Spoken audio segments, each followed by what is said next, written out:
사랑하는 성도님들, 안녕하십니까? 오늘 새벽 깊은 잠에서 깨어나신 여러분의 마음 한편에는 어떤 생각이 자리하고 있습니까? 혹시 이번 달 카드값은 어떻게 치를까? 아이들 학비는 어떻게 마련할까? 은퇴 후 생활은 어떻게 될까 하는 걱정들이 무거운 돌덩이처럼 가슴을 짓누르고 있지는 않습니까? 요즘 같은 시대에 경제적 염려를 갖지 않는 사람이 과연 몇 명이나 될까요? 물가는 하늘 높은 줄 모르고 치솟고 월급은 그대로인데 생활비는 매월 늘어만 갑니다. 젊은이들은 집 한 채 마련하기가 하늘의 별 따기만큼 어렵다고 한숨을 쉬고 장년층은 노후 준비가 턱없이 부족하다고 밤잠을 설칩니다. 자영업을 하시는 분들은 매일매일이 생존의 전쟁터 같다고 말씀하시고 직장인들은 언제 구조 조정의 칼바람이 불어올지 모른다는 불안감에 떨고 있습니다. 정말 그렇지 않습니까? 실제로 통계를 보면 한국 가정의 70% 이상이 경제적 스트레스를 겪고 있다고 합니다. 신용카드 연체율은 계속 증가하고 있고 가계부채는 사상 최고치를 경신하고 있습니다. 특히 40대와 50대 가정주부들의 경우 위로는 부모님 봉양, 아래로는 자녀들 교육비와 결혼 비용까지 감당해야 하는 샌드위치 세대로서 경제적 압박이 더욱 심각합니다. 코로나 이후 경제적 불안정성은 더욱 커졌고 인플레이션과 금리 인상으로 인해 서민들의 생활은 날로 어려워지고 있습니다. 이런 현실 속에서 많은 분들이 밤잠을 설치며 걱정하고 계십니다. 아침에 눈을 뜨면 제일 먼저 떠오르는 생각이 돈 걱정이고 잠들기 전 마지막 생각도 경제적 염려입니다. 가족들과 함께 있는 시간에도 마음 한편에는 항상 경제적 부담감이 자리 잡고 있습니다. 하지만 사랑하는 믿음의 가족들이여, 오늘 새벽 하나님께서 우리에게 들려주시고자 하시는 말씀이 있습니다. 돈 걱정과 경제적 불안함 속에서도 우리가 굳건히 서 있을 수 있는 하나님의 약속들, 그 확실하고 변함없는 진리의 말씀들을 오늘 함께 나누고자 합니다. 성경은 경제적 어려움에 대해 침묵하지 않습니다. 구약에서 신약에 이르기까지 하나님의 백성들이 겪었던 경제적 시련들과 그 속에서 경험한 하나님의 신실하심에 대한 기록들이 가득합니다. 아브라함이 기근으로 인해 고향을 떠나야 했을 때, 야곱이 라반에게 속아 20년간 고된 노동을 해야 했을 때, 이스라엘 백성들이 이집트에서 노예로 고생했을 때, 그리고 바벨론 포로로 끌려가 모든 것을 잃었을 때까지 하나님의 백성들은 경제적 어려움을 피해갈 수 없었습니다. 그러나 그 모든 시간들을 통해 한 가지 분명하게 드러난 진리가 있습니다. 하나님은 당신의 자녀들을 결코 버리지 않으시며 가장 절망적인 순간에도 길을 열어주시는 신실하신 아버지라는 것입니다. 오늘 이 시간을 통해 4가지 귀한 약속들을 함께 살펴보겠습니다. 첫째로는 하나님이 우리의 필요를 아시고 공급해 주시는 분이라는 약속. 둘째로는 염려하지 말고 하나님의 나라와 의를 구하라는 약속. 셋째로는 구하는 자에게 좋은 것으로 주시는 약속. 그리고 마지막으로는 모든 것이 합력하여 선을 이루신다는 약속입니다. 이 4가지 약속들이 여러분의 마음속 깊은 곳에서 일어나고 있는 경제적 염려와 불안함을 완전히 몰아내고 대신 평안과 소망과 확신으로 가득 채워주시기를 간절히 기도합니다. 그렇다면 지금부터 함께 하나님의 살아있는 말씀 속으로 들어가 보시겠습니다. 첫 번째로, 하나님은 우리의 모든 필요를 아시고 공급해 주시는 분이라는 놀라운 약속을 살펴보겠습니다. 많은 성도님들이 경제적 어려움 앞에서 하나님이 과연 나의 형편을 알고 계실까? 나의 절실한 필요를 정말 아실까 하고 의심하게 됩니다. 월급이 부족해서 가계부를 들여다보며 한숨을 쉴 때, 예상치 못한 의료비 때문에 밤잠을 설칠 때, 아이들 교육비 때문에 고민이 깊어질 때, 과연 하나님이 이런 나의 현실을 알고 계실까 하는 의구심이 들 때가 있습니다. 특히 신앙생활을 오래 해온 성도일수록 이런 갈등이 더 깊어집니다. 11조도 빠뜨리지 않고 드리고, 예배도 빠지지 않고 참석하고, 봉사도 열심히 하는데 왜 경제적 어려움은 계속되는지, 혹시 내가 무엇을 잘못했기 때문인지 자책하게 됩니다. 더 나아가 주변에서는 신앙생활을 하지 않는 사람들이 더 풍족하게 사는 것을 보면서 신앙에 대한 회의까지 들기도 합니다. 그런데 예수님께서는 이런 우리의 마음을 너무나도 잘 아시고 분명하게 말씀해 주셨습니다. 마태복음 6장 32절에서 이렇게 말씀하셨습니다. 이는 다 이방인들이 구하는 것이라. 너희 하늘 아버지께서 이 모든 것이 너희에게 있어야 할 줄을 아시느니라. 얼마나 놀라운 말씀입니까? 하나님 아버지께서 이 모든 것이 너희에게 있어야 할 줄을 아신다고 하셨습니다. 여기서 이 모든 것이란 앞 구절에서 말하는 무엇을 먹을까, 무엇을 마실까, 무엇을 입을까 하는 생활의 모든 필요들을 가리킵니다. 우리가 살아가는데 꼭 필요한 의식주의 문제들, 자녀들의 교육비 문제, 의료비 문제, 노후 준비 문제까지도 하나님께서 다 알고 계신다는 뜻입니다. 그런데 여기서 아신다는 단어가 단순히 알고만 계신다는 뜻이 아닙니다. 헬라어 원문을 보면 오이다라는 단어인데, 이는 완전히 알고 계신다, 깊이 이해하고 계신다, 그리고 그에 따른 적절한 조치를 취하실 것을 아신다는 의미입니다.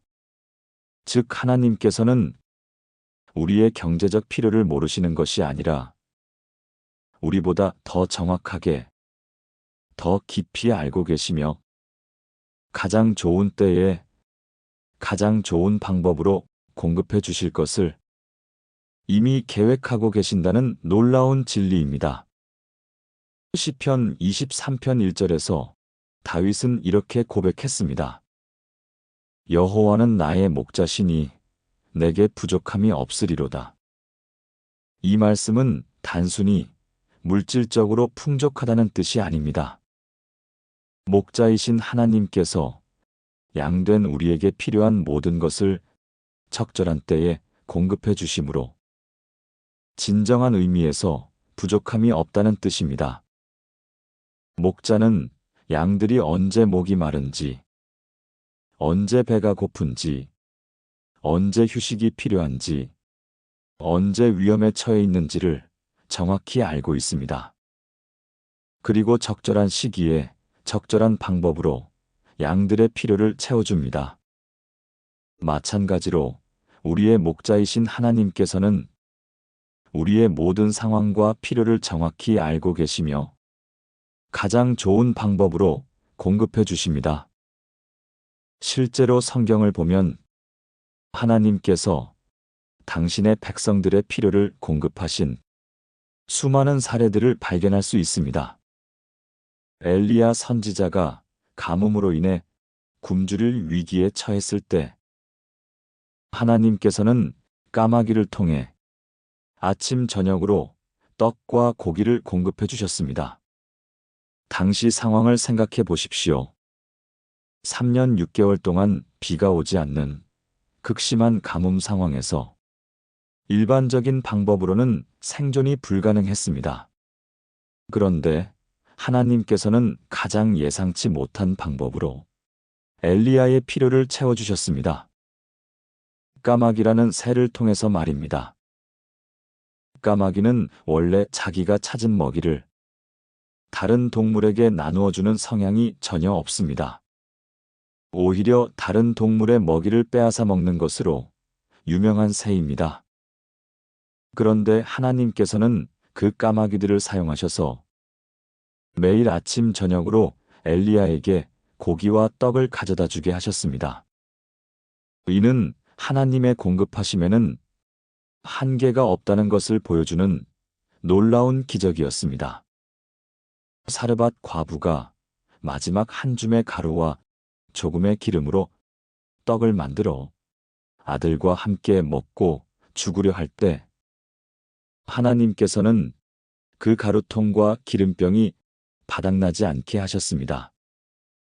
이 과부는 남편을 잃고 혼자서 어린아들을 키우는 절망적인 상황에 있었습니다. 게다가 3년 넘게 계속되는 가뭄으로 인해 모든 것이 바닥났습니다. 정말 마지막 한 끼 식사를 준비하고 아들과 함께 죽음을 기다리는 상황이었습니다. 그런데 하나님께서는 이 절망적인 상황을 기적의 무대로 바꿔놓으셨습니다. 엘리야 선지자를 통해 먼저 하나님께 떡을 드리라고 하셨고 그 순종에 대한 응답으로 가루통과 기름병이 떨어지지 않는 기적을 베푸셨습니다. 가뭄이 끝날 때까지 매일매일 필요한 만큼의 가루와 기름이 공급되었습니다. 이는 하나님께서 당신을 믿고 의지하는 자들을 결코 버리지 않으신다는 것을 보여주는 감동적인 사건이었습니다. 이스라엘 백성들이 광야에서 40년 동안 머물 때 하나님께서는 매일 만나와 메추라기를 내려주셔서 200만 명이 넘는 인구를 먹이셨습니다. 광야는 농사를 지을 수도 없고 목축업을 할 수도 없는 척박한 땅입니다. 더군다나 200만 명이 넘는 대규모 인구가 40년 동안 머물 수 있는 곳이 아닙니다. 그런데 하나님께서는 매일 아침 이슬과 함께 만나를 내려주셔서 이들의 필요를 채워주셨습니다. 만나는 매일 필요한 만큼만 거두어야 했고 안식일 전날에는 이틀치를 거둘 수 있게 하셨습니다. 이를 통해 하나님께서는 당신의 백성들에게 매일매일 하나님께 의존하는 신앙을 가르치셨습니다. 또한 고기가 필요할 때에는 메추라기 떼를 보내주셔서 단백질 공급까지 해주셨습니다. 40년 동안 그들의 옷이 헤어지지 않게 하시고 발이 부르트지 않게 하신 것도 하나님의 특별한 공급하심이었습니다. 신약 시대에 와서도 예수님께서는 오병이어의 기적으로 5,000명을 먹이셨고 7병이어의 기적으로 4,000명을 먹이셨습니다. 제자들은 그 많은 사람들을 어떻게 먹일지 걱정했습니다. 빌립은 200데나리온의 떡으로도 부족하다고 계산했습니다. 당시 200데나리온은 일반 노동자 8개월치 임금에 해당하는 큰 돈이었습니다. 그런데 예수님께서는 한 아이가 가져온 보리떡 5개와 물고기 2마리로 5,000명을 먹이시고도 12광주리가 남게 하셨습니다. 이 기적을 통해 예수님께서는 물질의 한계를 뛰어넘는 하나님의 공급하심을 보여주셨습니다. 부족한 것처럼 보이는 것이라도 하나님의 손에 들려지면 풍족한 공급의 도구가 될 수 있다는 놀라운 진리를 가르쳐 주신 것입니다. 이런 모든 사건들이 우리에게 말해주는 것은 무엇입니까? 하나님은 살아계신 하나님이시며 당신의 자녀들의 필요를 정확히 알고 계시고 가장 적절한 때에 가장 좋은 방법으로 공급해 주시는 신실하신 아버지라는 사실입니다. 더 나아가 하나님의 공급하심은 우리의 상식과 경험을 뛰어넘는 창조적이고 놀라운 방법으로 이루어진다는 것입니다. 우리가 생각하는 일반적인 방법이 막힐 때에도 하나님께는 무수히 많은 다른 방법들이 있으십니다. 그렇다면 오늘을 살아가는 우리는 이 약속을 어떻게 삶에 적용할 수 있을까요? 우선 경제적 어려움 앞에서 하나님이 모르실 것이라는 불신을 버려야 합니다. 하나님은 우리의 통장 잔고도 아시고 매월 나가는 고정비도 아시고 앞으로 필요한 비용들도 다 알고 계십니다. 이번 달에 들어올 수입이 나갈 지출보다 부족하다는 것도, 아이들 학비 마련이 막막하다는 것도, 갑작스러운 의료비 때문에 고민하고 있다는 것도 다 알고 계십니다. 모르셔서 도와주지 않으시는 것이 아니라 가장 좋은 때에 가장 좋은 방법으로 공급해 주시기 위해 때를 기다리고 계실 뿐입니다. 둘째로는 조급해하지 말고 하나님의 때를 기다리는 믿음을 가져야 합니다. 하나님의 공급하심에는 하나님만의 완벽한 타이밍이 있습니다. 우리 눈에는 늦어 보일 수 있지만 하나님의 시간표는 항상 정확합니다.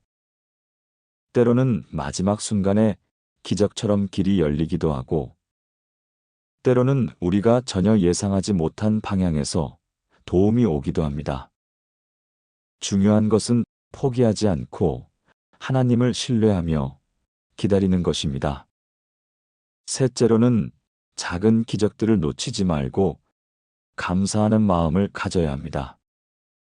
예상치 못한 용돈을 받게 되거나 할인 혜택을 받게 되거나 부수입이 생기게 될 때 이것들이 우연이 아니라 하나님의 손길임을 인정하고 감사해야 합니다. 큰 기적만 기다리다가 작은 은혜들을 놓치면 안 됩니다. 하나님께서는 때로는 극적인 방법으로, 때로는 아주 자연스러운 방법으로 우리의 필요를 채워주십니다. 넷째로는 하나님의 공급하심을 체험한 간증들을 나누고 들어야 합니다. 주변에서 하나님의 공급하심을 경험한 간증들을 들을 때 우리의 믿음도 더욱 견고해집니다. 또한 내가 경험한 하나님의 은혜를 다른 사람들과 나눔으로써 그들에게도 소망을 전할 수 있습니다. 실제로 오늘날에도 많은 성도님들이 하나님의 신실하신 공급하심을 경험하고 계십니다. 사업이 어려워 망하기 직전에 뜻밖의 주문이 들어와서 위기를 넘긴 분들, 의료비 걱정으로 수술을 미루고 있었는데 의료보험 혜택을 받게 되어 부담을 덜게 된 분들, 실직 후 취업이 막막했는데 더 좋은 조건의 직장을 구하게 된 분들의 간증들이 끊이지 않습니다. 사랑하는 성도님들, 여러분의 경제적 필요를 가장 잘 아시는 분은 하나님이십니다. 그리고 그 필요를 가장 좋은 방법으로 채워주실 분도 하나님이십니다.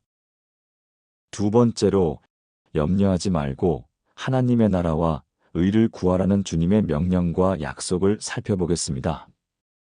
경제적 어려움을 겪으면서 가장 힘든 것 중 하나가 바로 끝없는 염려와 걱정입니다. 밤에 잠자리에 누웠는데 온갖 걱정들이 머릿속을 맴돌아서 잠이 오지 않는 경험, 다들 해보셨을 것입니다. 내일 당장 들어와야 할 돈은 없는데 나가야 할 돈은 산더미 같고, 앞으로 몇 년 후면 아이들 대학 등록금을 마련해야 하는데 지금 상황으로는 도저히 감당할 수 없을 것 같고, 노후 준비는 언제 시작해야 할지 막막하기만 합니다.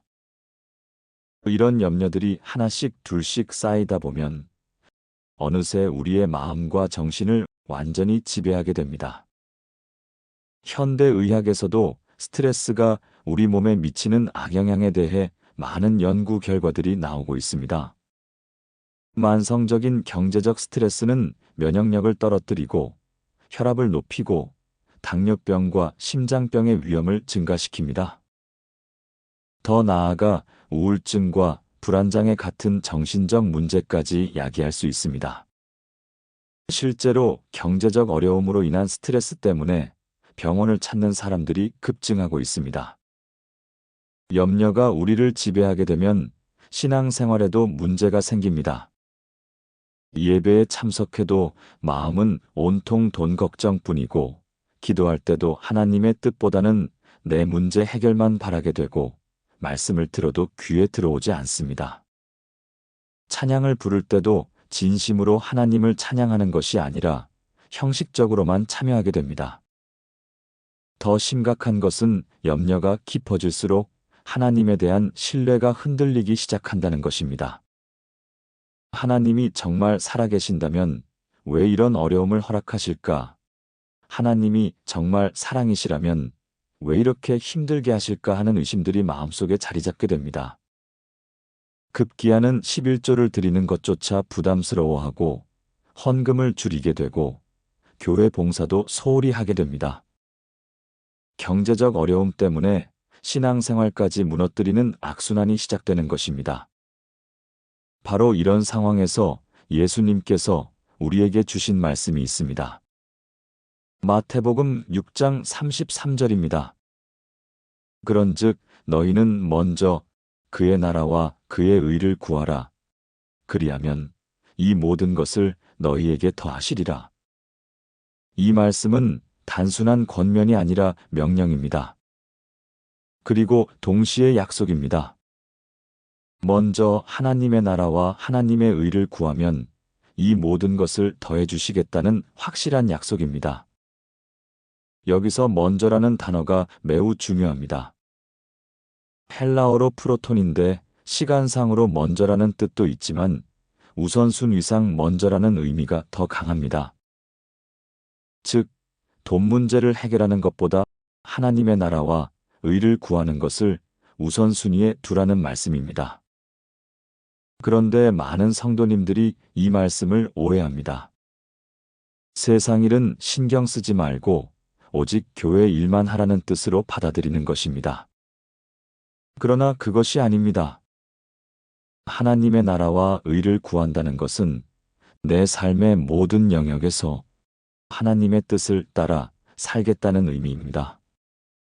직장에서도 정직하게 일하고, 사업을 할 때도 정직하게 하고, 이웃과의 관계에서도 사랑으로 행하고, 가정에서도 하나님의 말씀대로 살아가는 것입니다. 특히 경제적 문제와 관련해서는 하나님의 방식을 따라 해결하려고 노력하는 것입니다. 불의한 방법으로 돈을 벌려고 하지 않고, 정직하게 세금을 내고, 이웃을 속이지 않고, 어려운 사람들을 도우며 하나님께 11조와 헌금을 드리는 것입니다. 예수님께서 성전에서 환전상들을 내쫓으신 사건은 경제 활동에서도 거룩함이 필요하다는 것을 보여주는 중요한 사건입니다. 당시 성전에서 환전상들과 비둘기 파는 상인들은 순례자들을 상대로 부당한 이익을 취하고 있었습니다. 성전세를 내기 위해서는 두로 세겔로 바꿔야 했는데 환전 수수료를 터무니없이 높게 받았습니다. 제사에 필요한 비둘기도 시장 가격보다 몇 배나 비싸게 팔았습니다. 이들은 사람들의 신앙심을 이용해 부당한 이익을 취하고 있었던 것입니다. 예수님께서는 이런 모습을 보시고 크게 진노하셨습니다. 내 아버지의 집을 장사하는 집으로 만들지 말라고 하시며 그들을 내쫓으셨습니다. 이는 경제적 이익을 추구하되 그 방법과 과정이 하나님의 뜻에 합당해야 한다는 것을 가르쳐 주신 것입니다.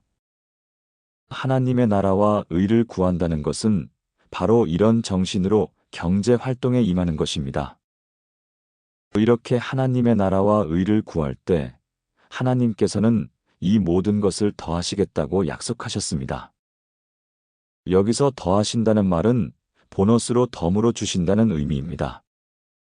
하나님의 나라와 의를 구하는 것 자체가 목적이고 물질적인 공급은 그 결과로 따라오는 것이라는 뜻입니다.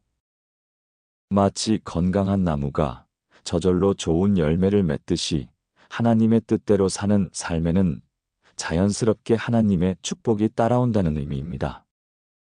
실제로 성경을 보면 이 원리가 그대로 적용된 사례들을 많이 발견할 수 있습니다. 솔로몬 왕이 하나님께 지혜를 구했을 때 하나님께서는 지혜뿐만 아니라 부와 영광까지 함께 주셨습니다. 솔로몬이 왕위에 오른 초기 하나님께서 꿈에 나타나셔서 내가 무엇을 원하든지 내가 주겠다고 하셨을 때 솔로몬은 부나 장수나 원수의 생명을 구하지 않았습니다. 대신 백성들을 잘 다스릴 수 있는 지혜를 달라고 구했습니다. 이런 솔로몬의 마음을 하나님께서 기뻐하셨고 지혜뿐만 아니라 부와 영광까지 함께 주셨습니다. 그 결과 솔로몬 시대는 이스라엘 역사상 가장 평화롭고 번영했던 황금기가 되었습니다. 다른 나라들이 솔로몬의 지혜를 듣기 위해 찾아왔고 막대한 조공을 바쳤습니다. 하나님의 지혜를 먼저 구했더니 경제적 축복이 저절로 따라온 것입니다. 다니엘이 우상 숭배를 거부하고 하나님만을 섬겼을 때 바벨론 제국에서 총리의 자리까지 얻게 되었습니다. 다니엘은 바벨론의 포로로 끌려간 상황에서도 하나님께 대한 신앙을 포기하지 않았습니다. 왕이 내린 30일 동안 다른 신에게 기도하지 말라는 금령에도 불구하고 하루 3번씩 예루살렘을 향해 기도했습니다. 그 결과 사자굴에 던져지는 위험한 상황에 처했지만 하나님께서 그를 보호해 주셨습니다. 이를 본 다리오 왕은 다니엘의 하나님이 살아계신 하나님임을 인정하고 다니엘을 더욱 높은 자리에 앉혔습니다. 하나님의 의를 먼저 구한 다니엘에게 하나님께서 정치적, 경제적 지위까지 더해 주신 것입니다. 신약 시대의 초대교회 성도들은 모든 것을 서로 나누며 하나님의 나라를 구했는데 하나님께서는 그들에게 필요한 모든 것을 공급해 주셨습니다. 사도행전 2장 44절부터 47절을 보면 초대교회 성도들의 아름다운 공동체 생활이 기록되어 있습니다. 믿는 사람이 다 함께 있어 모든 물건을 서로 통용하고 또 재산과 소유를 팔아 각 사람의 필요를 따라 나누어 주며 날마다 마음을 같이하여 성전에 모이기를 힘쓰고 집에서 떡을 떼며 기쁨과 순전한 마음으로 음식을 먹고 하나님을 찬미하며 또 온 백성에게 칭송을 받으니 주께서 구원받는 사람을 날마다 더하게 하시니라. 이들은 개인의 경제적 이익보다는 공동체의 필요를 먼저 생각했습니다. 자기 것을 자기 것이라고 하는 사람이 하나도 없었습니다. 모든 것을 하나님의 것으로 여기고 필요에 따라 나누어 사용했습니다. 그 결과 그들 중에 부족한 사람이 하나도 없었습니다. 하나님께서 그들의 모든 필요를 채워주셨기 때문입니다. 그렇다면 오늘을 살아가는 우리는 이 말씀을 어떻게 실천할 수 있을까요? 첫째로 매일 아침 일어나면 오늘 하루도 하나님의 나라와 의를 구하며 살겠다고 다짐해야 합니다.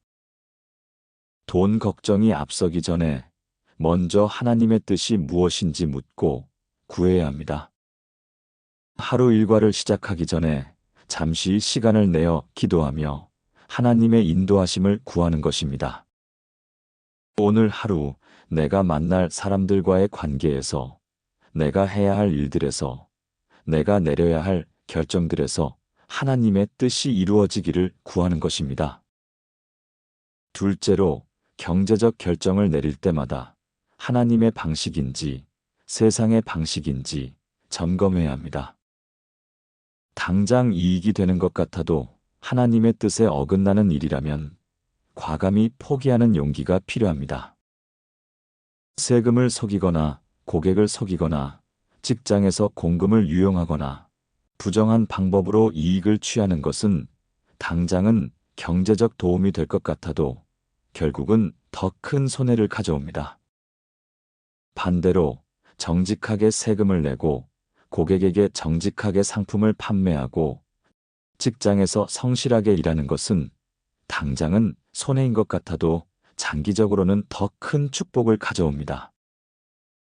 셋째로, 어려울 때일수록 더욱 정직하게, 더욱 사랑으로 행해야 합니다.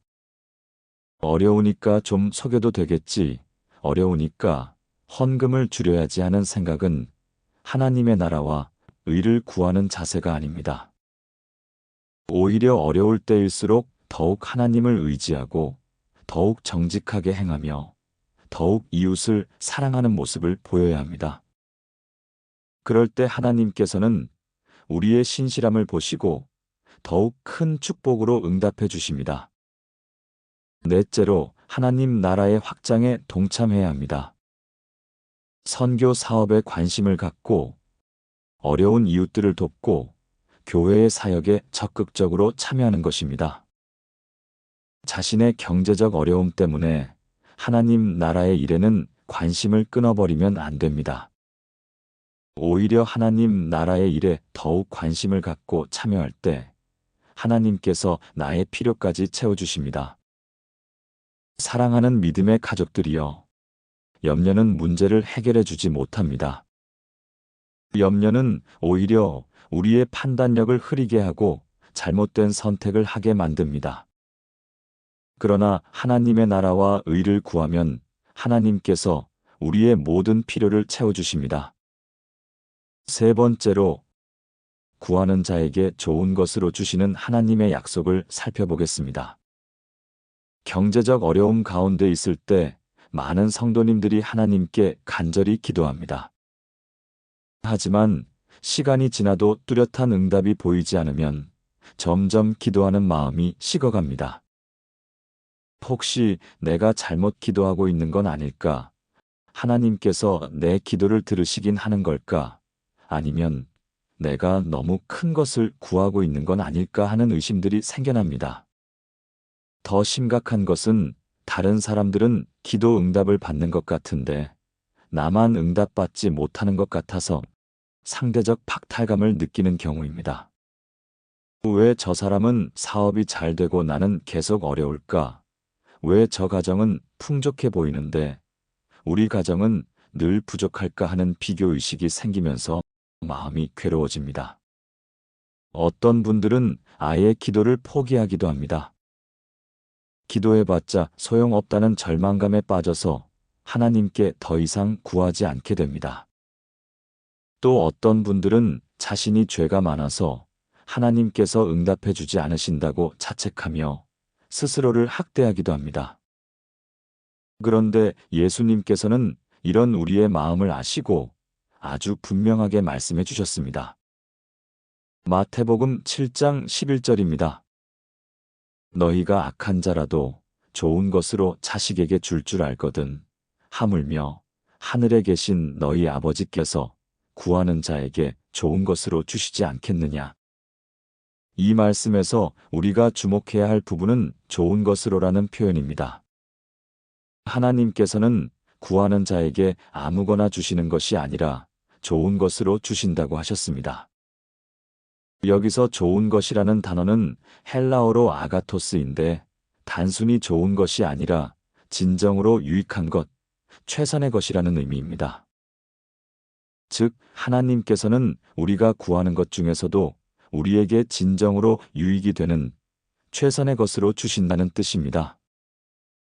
때로는 우리가 구하는 그대로 주시기도 하지만 때로는 우리가 구한 것보다 더 좋은 것으로 주시기도 하고 때로는 우리가 구한 것은 주지 않으시고 정말 필요한 다른 것을 주시기도 합니다. 이것을 이해하려면 우리가 인간적인 관점에서 벗어나 하나님의 관점을 가져야 합니다. 우리는 당장 눈앞의 문제만 보지만 하나님은 우리의 전체 인생을 보고 계십니다. 우리는 현재의 필요만 생각하지만 하나님은 영원한 관점에서 우리에게 무엇이 필요한지 아십니까? 마치 어린아이가 사탕만 달라고 하는데 부모는 아이의 건강을 생각해서 영양가 있는 음식을 주는 것과 같습니다. 아이는 당장 사탕을 못 받아서 섭섭해하지만 부모의 마음은 아이에게 정말 좋은 것을 주려는 사랑의 마음입니다. 또한 부모는 아이가 사탕을 언제 줘야 하는지, 얼마나 줘야 하는지도 더 잘 알고 있습니다. 식사 직전에 사탕을 주면 밥을 제대로 먹지 못하게 되고 너무 많이 주면 충치가 생기게 됩니다. 그래서 적절한 시간에 적절한 양을 주는 것입니다. 마찬가지로 하나님 아버지께서도 우리가 언제, 무엇을, 어떤 방식으로 받아야 우리에게 가장 유익한지 완벽하게 알고 계십니다. 성경을 보면 하나님께서 당신의 백성들에게 구하는 것보다 더 좋은 것으로 주신 사례들이 많이 나옵니다. 요셉은 형들에게 팔려가서 이집트의 종이 되었지만 결국 이집트의 총리가 되어 온 가족을 기근에서 구원할 수 있었습니다. 당시 요셉의 입장에서는 형들에게 미움받지 않고 평범하게 아버지 곁에서 살고 싶었을 것입니다. 하지만 하나님께서는 요셉에게 더 큰 계획을 가지고 계셨고 그 계획을 통해 요셉과 그의 가족 모두에게 진정으로 좋은 것을 주셨습니다. 만약 요셉이 아버지 곁에서 평범하게 살았다면 7년 기근 때 야곱의 온 가족이 굶어 죽었을 것입니다. 하지만 하나님께서는 요셉을 미리 이집트로 보내셔서 기근에 대비하게 하시고 그를 통해 야곱의 온 가족을 구원하셨습니다. 요셉이 구한 것은 가족의 사랑과 평안이었지만 하나님께서 주신 것은 그보다 훨씬 큰 구원의 도구가 되는 영광이었습니다. 다윗도 마찬가지입니다. 다윗은 하나님께 성전을 건축하고 싶다고 간구했습니다. 하지만 하나님께서는 다윗의 그 소원을 허락하지 않으시고 대신 아들 솔로몬을 통해 성전을 건축하게 하셨습니다. 그리고 다윗에게는 성전 건축보다 더 큰 축복인 메시아의 조상이 되는 언약을 주셨습니다. 다윗이 구한 것은 하나님을 위한 건물이었지만 하나님께서 주신 것은 영원한 왕국의 언약이었습니다. 다윗의 후손으로 오실 메시아를 통해 온 세상이 구원받게 될 것이라는 약속을 주신 것입니다. 신약 시대의 바울 사도도 자신의 육체의 가시를 제거해달라고 3번이나 간구했지만 하나님께서는 그 기도를 들어주지 않으시고 대신 내 은혜가 내게 족하다라는 더 큰 축복을 주셨습니다. 바울이 구한 것은 육체의 고통에서 벗어나는 것이었지만 하나님께서 주신 것은 약함을 통해 드러나는 하나님의 능력을 체험하는 더 큰 축복이었습니다. 바울은 고린도후서 12장 9절에서 이렇게 고백했습니다. 그러므로 도리어 큰 기쁨으로 내 약한 것들에 대하여 자랑하리니 이는 그리스도의 능력이 내게 머물게 하려 함이라. 하나님께서는 바울의 육체의 가시를 통해 그를 겸손하게 하시고 오직 하나님의 능력으로만 사역할 수 있음을 깨닫게 하셨습니다. 그 결과 바울은 더욱 강력한 하나님의 종이 될 수 있었습니다. 현대에도 이런 사례들이 많이 있습니다. 사업 실패로 절망에 빠진 한 성도님이 간절히 사업이 다시 일어나게 해달라고 기도했는데 하나님께서는 그 기도는 응답하지 않으시고 대신 새로운 직장을 얻게 해주셨습니다.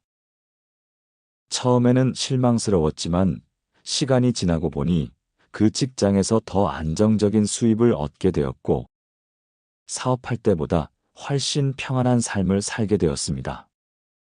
또한 그 직장에서 만난 동료들에게 복음을 전할 수 있는 기회까지 얻게 되었습니다. 어떤 자매님은 아들의 명문대 합격을 위해 간절히 기도했는데 결국 아들이 원하는 대학에 떨어져서 다른 대학에 진학하게 되었습니다. 처음에는 하나님께서 기도를 들어주지 않으신다고 원망했지만 나중에 보니 그 대학에서 아들이 더 좋은 교수들을 만나게 되었고 자신의 적성에 맞는 전공을 찾게 되었으며 신앙까지 더욱 견고해지게 되었습니다. 그렇다면 경제적 어려움 가운데서 기도하는 우리는 어떤 자세를 가져야 할까요? 첫째로, 구체적으로 간구하되 하나님의 뜻에 맡기는 마음을 가져야 합니다. 하나님, 이번 달 카드값 300만 원이 필요합니다. 라고 구체적으로 구하되 하나님의 뜻대로 되기를 원합니다. 라는 마음도 함께 가져야 합니다. 구체적인 기도는 하나님께서 기뻐하십니다. 막연하게 잘 되게 해주세요. 라고 기도하는 것보다 구체적으로 무엇이 필요한지 말씀드리는 것이 좋습니다. 하지만 동시에 하나님께서 더 좋은 방법을 가지고 계실 수 있다는 마음의 여유도 가져야 합니다. 둘째로, 응답의 방식과 시기를 하나님께 맡겨야 합니다. 내가 원하는 방식과 시기가 아닐 수도 있지만 하나님의 방식과 시기가 항상 최선임을 믿어야 합니다.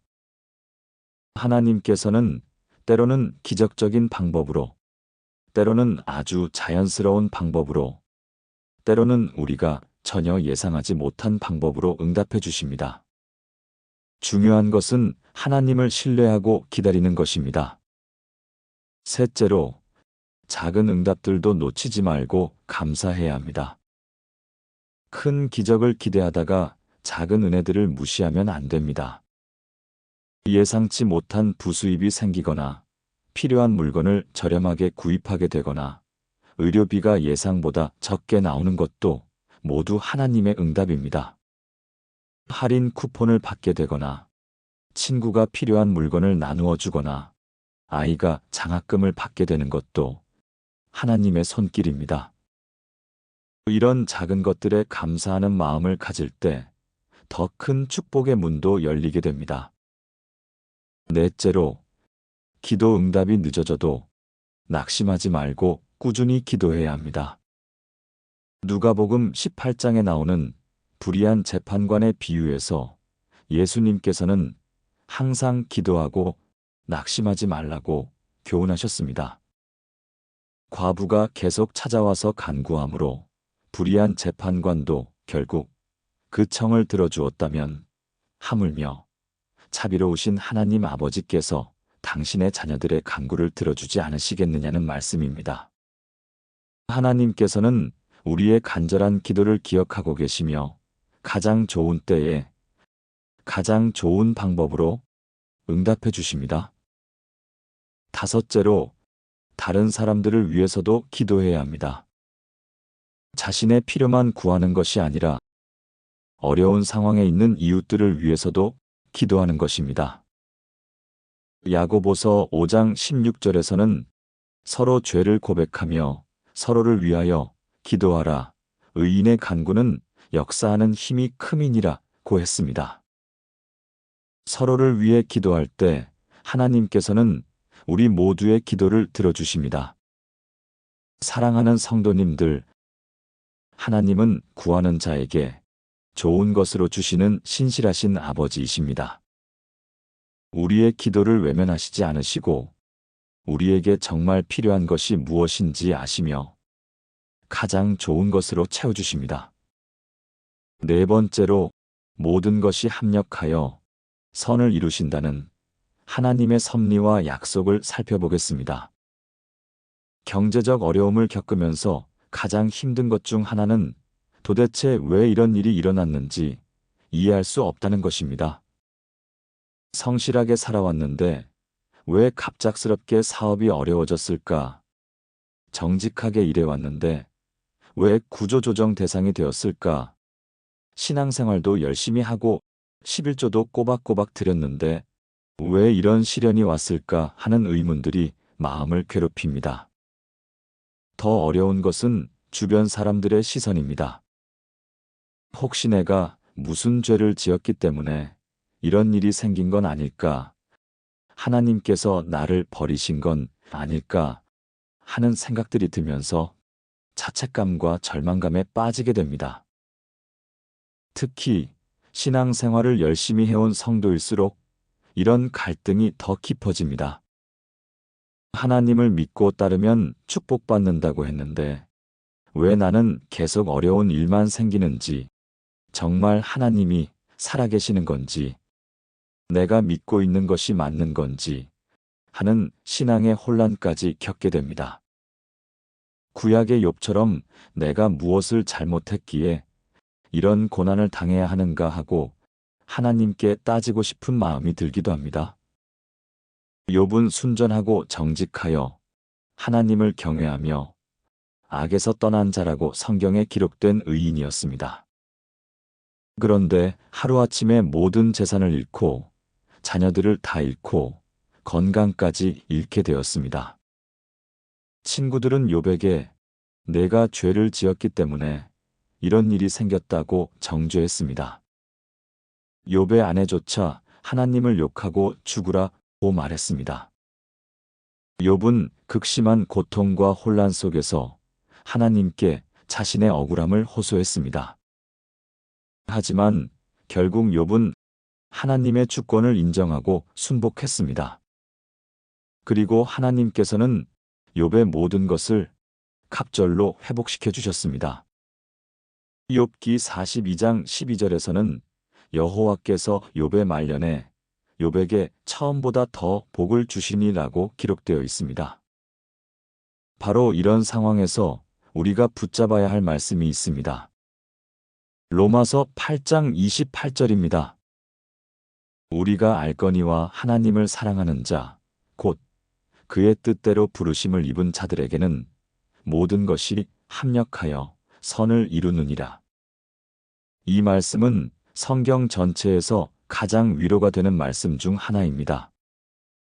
여기서 모든 것이라는 표현이 매우 중요합니다. 헬라어로 판타인데 예외 없이 모든 것, 좋은 일도 나쁜 일도, 기쁜 일도 슬픈 일도, 성공도 실패도, 풍족함도 가난함도 모든 것을 의미합니다. 즉, 우리 인생에 일어나는 모든 일들이 하나님의 선하신 계획 안에서 우리에게 유익이 되도록 역사하신다는 뜻입니다. 그런데 여기서 오해하지 말아야 할 것은 모든 일이 그 자체로 좋다는 뜻이 아니라는 것입니다. 경제적 어려움 자체가 좋은 것은 아닙니다. 질병 자체가 좋은 것도 아니고 실직 자체가 좋은 것도 아닙니다. 하지만 하나님께서는 이런 어려운 일들까지도 사용하셔서 우리에게 궁극적으로 선한 결과를 가져다 주신다는 것입니다. 이것을 이해하려면 합력이라는 단어를 정확히 알아야 합니다. 헬라어로 쉬네르게오인데 함께 일한다, 협력한다는 의미입니다.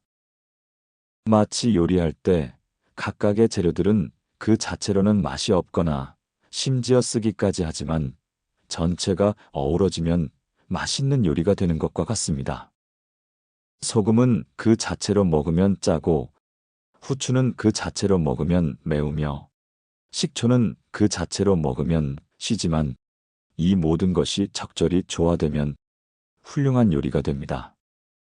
마찬가지로 교향악단에서 각 악기들이 따로따로 연주하면 소음일 뿐이지만 하나의 악보에 따라 함께 연주하면 아름다운 교향곡이 됩니다.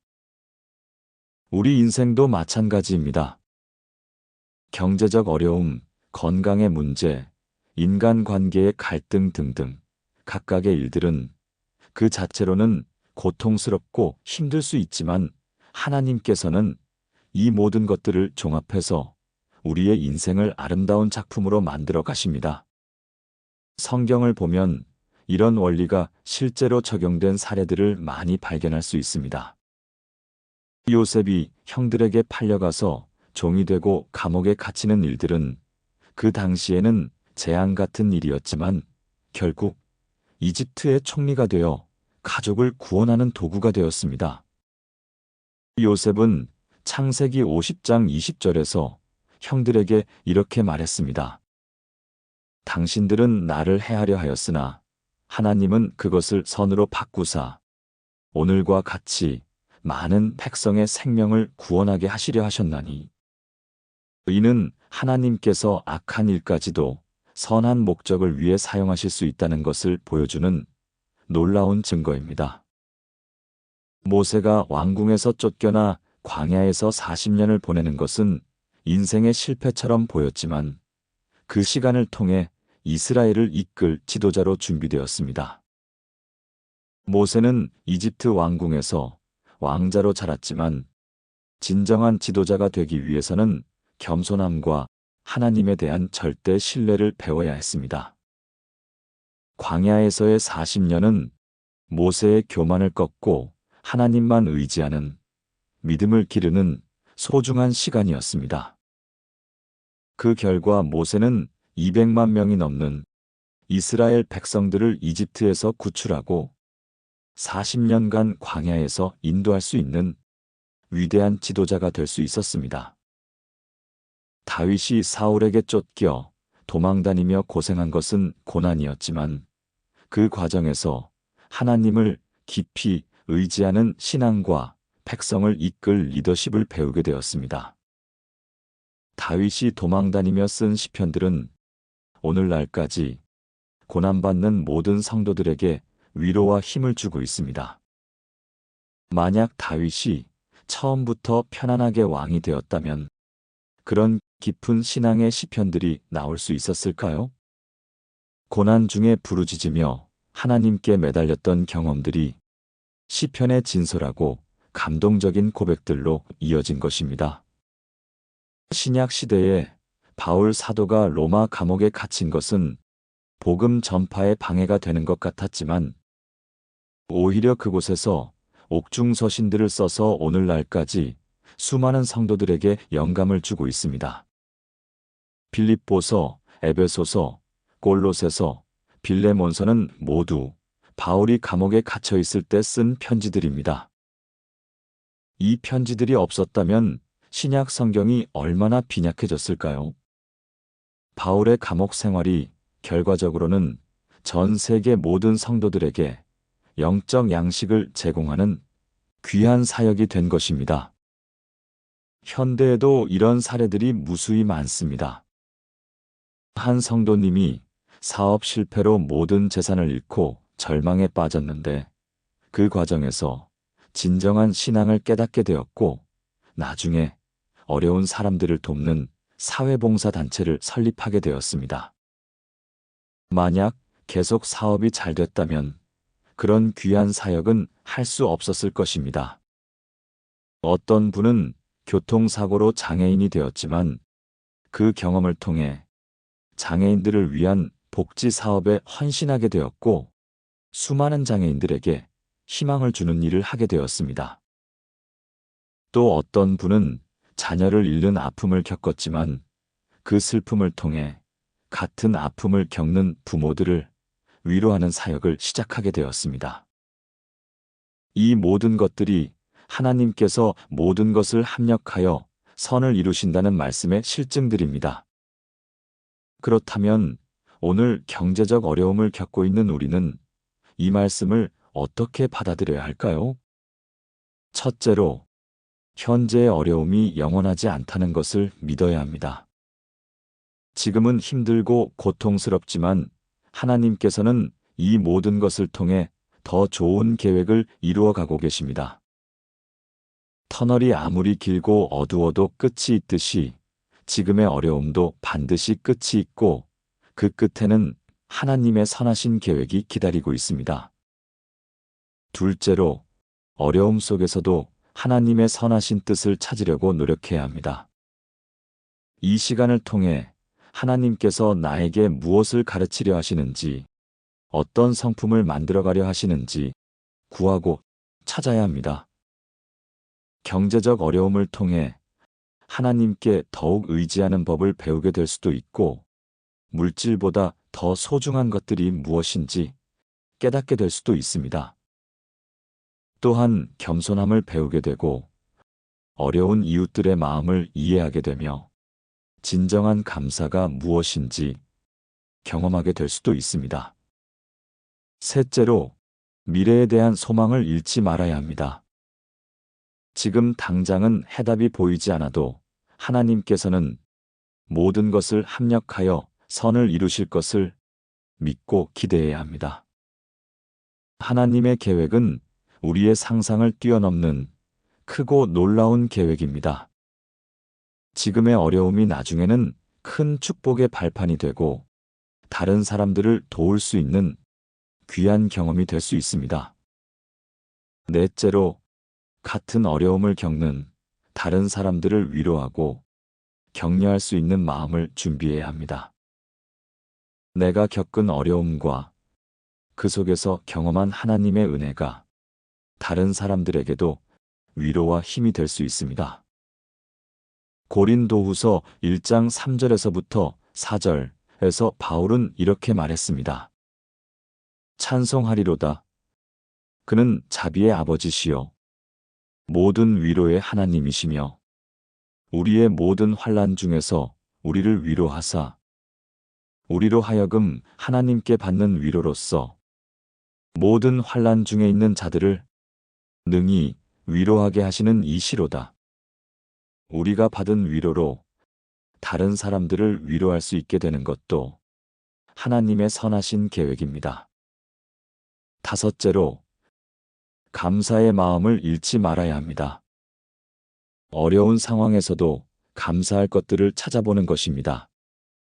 건강, 가족, 하나님의 사랑, 구원의 은혜 등 잃지 않은 것들에 대해 감사하는 것입니다.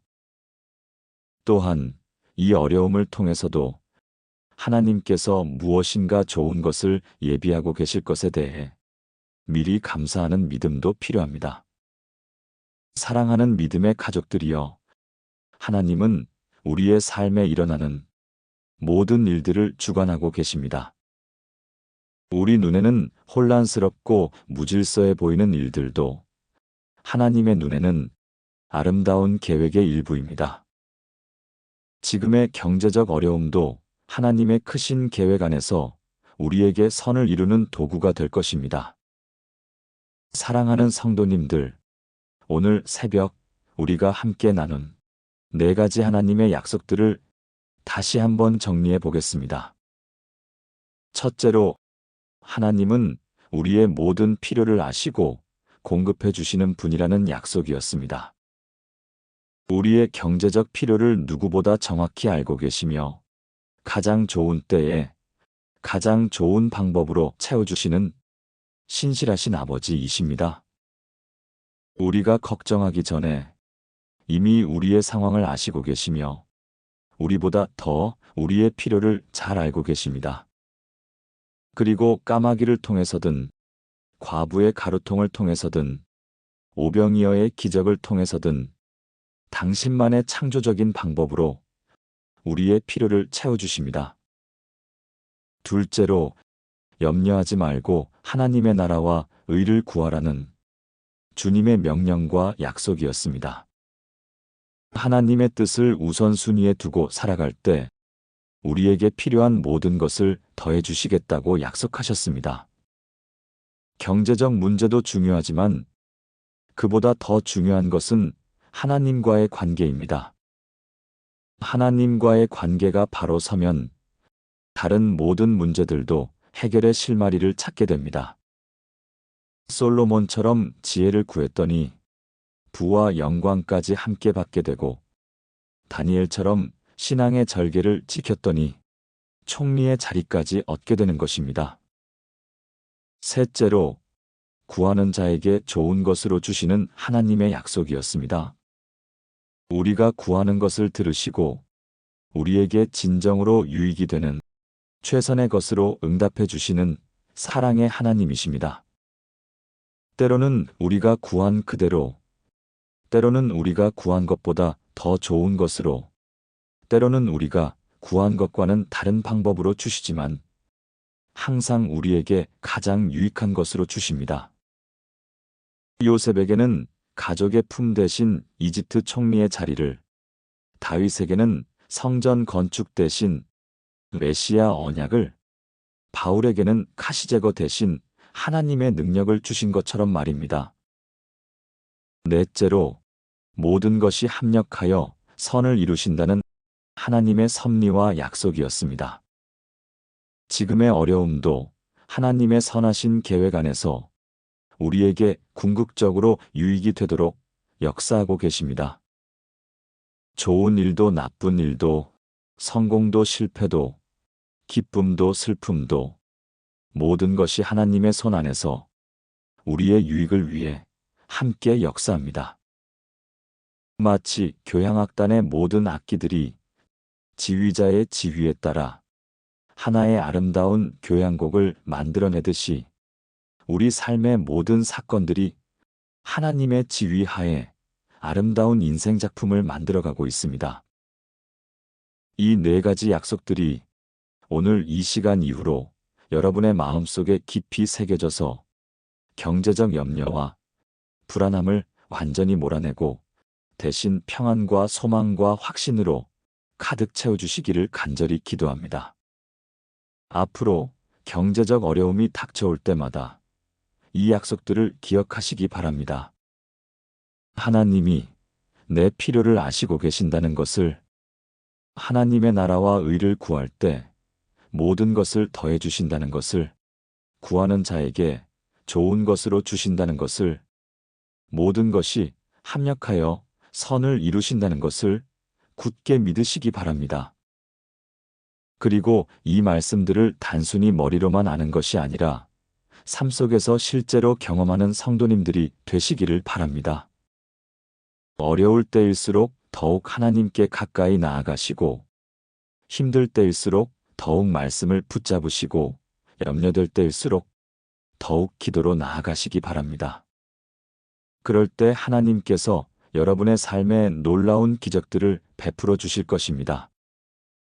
경제적 염려에서 완전히 자유로워지는 은혜를 체험하게 해주실 것입니다. 하나님의 신실하심과 사랑을 더욱 깊이 알게 해주실 것입니다. 그리고 여러분을 통해 다른 어려운 사람들에게도 위로와 소망을 전할 수 있는 축복의 통로로 사용해 주실 것입니다. 경제적 어려움은 끝이지만 하나님의 사랑은 영원합니다. 물질적 부족함은 일시적이지만 하나님의 공급하심은 무한합니다. 현재의 걱정은 사라지지만 하나님의 약속은 변함없습니다. 이 확신을 가지고 오늘도 승리하시기 바랍니다. 오늘 이 말씀을 통해 은혜 받으셨다면 아래의 좋아요 버튼을 눌러주시고, 주변에 경제적 어려움으로 힘들어하는 분들이 계시다면 이 말씀을 나누어 주시기 바랍니다. 그리고 댓글로 여러분의 기도 제목과 간증들을 나누어 주시면 함께 기도하겠습니다. 하나님의 공급하심을 경험하신 간증들을 들려주시면 다른 분들에게도 큰 격려가 될 것입니다. 또한 여러분이 기도가 필요한 구체적인 경제적 필요가 있으시면 용기 있게 나누어 주십시오. 함께 기도할 때 더 큰 능력이 나타납니다. 사랑하는 믿음의 가족들이여, 하나님의 은혜와 평강이 여러분과 여러분의 가정에 충만하시기를 축복합니다. 경제적 염려에서 완전히 자유로워지는 놀라운 은혜가 임하시기를 축복합니다. 하나님의 신실하신 공급하심을 날마다 경험하는 복된 삶이 되시기를 축복합니다. 모든 염려와 걱정을 하나님께 맡기고 평안한 마음으로 살아가는 은혜가 함께 하시기를 축복합니다. 하나님의 나라와 의를 구하며 사는 삶 속에서 모든 필요가 풍족하게 채워지는 축복을 누리시기를 축복합니다. 기도할 때마다 하나님의 응답을 체험하고 작은 것에도 감사할 줄 아는 마음을 갖게 되시기를 축복합니다. 어려운 중에도 하나님의 선하신 계획을 믿고 소망을 품고 살아가는 믿음의 용사들이 되시기를 축복합니다. 여러분의 간증을 통해 주변의 많은 사람들이 하나님의 살아계심을 경험하게 되기를 축복합니다. 여러분의 가정마다 하나님의 공급하심이 끊이지 않고 대대손손 하나님의 축복이 이어지기를 축복합니다. 경제적 어려움이 있을 때마다 오늘 들은 이 4가지 약속을 기억하며 담대하게 나아가는 성도님들이 되시기를 축복합니다. 하나님을 사랑하는 자들에게는 모든 것이 합력하여 선을 이루신다는 약속을 붙잡고 어떤 상황에서도 감사와 찬양을 잃지 않는 복된 인생이 되시기를 축복합니다. 사랑하는 성도님들, 이제 마음을 편안히 하시고 오늘 밤부터는 경제적 걱정 때문에 잠 못 이루는 일이 없기를 바랍니다. 하나님 아버지의 크신 사랑 안에서 모든 염려를 내려놓고 깊은 잠에 드시기를 바랍니다. 그리고 내일 아침 눈을 뜰 때는 새로운 소망과 기대감으로 하루를 시작하시기를 바랍니다. 하나님께서 오늘도 여러분에게 새로운 은혜와 기회를 예비해 놓고 계심을 믿으시기 바랍니다. 경제적 필요를 아시고 공급해 주시는 하나님, 하나님의 나라와 의를 구하는 자에게 모든 것을 더해 주시는 하나님, 구하는 자에게 좋은 것으로 주시는 하나님, 모든 것을 합력하여 선을 이루시는 하나님께서 여러분과 함께 계십니다. 이 하나님을 신뢰하고 의지하며 날마다 승리하는 복된 성도님들이 되시기를 간절히 축복합니다. 예수님의 이름으로 축복합니다. 아멘.